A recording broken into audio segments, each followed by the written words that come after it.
Hi everyone, आप सभी लोगों को आदाब। आज हम आपको कुछ ख़ास बातें बताने वाले हैं कि आज चाँद में ग्रहण लगने वाला है और चाँद में ग्रहण आज रात 9:57 से लगेगा। अब काफ़ी तवील ग्रहण होगा और बताया जा रहा है कि साइंसी एतबार से ये इस साल का आखिरी चाँद का ग्रहण होगा और 11 बजे तकरीबन ये बिल्कुल सुर्ख नज़र आएगा।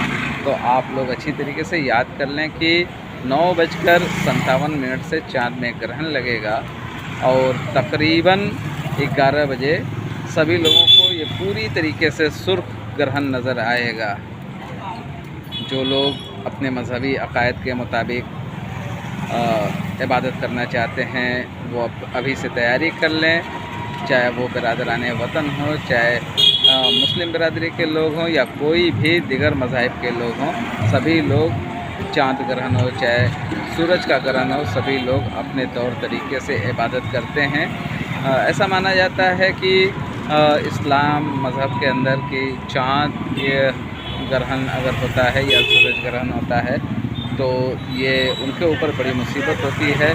ऐसे में चाँद ग्रहण या सूरज ग्रहण हो इस टाइम में इबादत करना बहुत ही अहम होता है। इबादत के ही ज़रिए लोग चाँद ग्रहण और सूरज ग्रहण की मुद्दत को मुकम्मल करते हैं।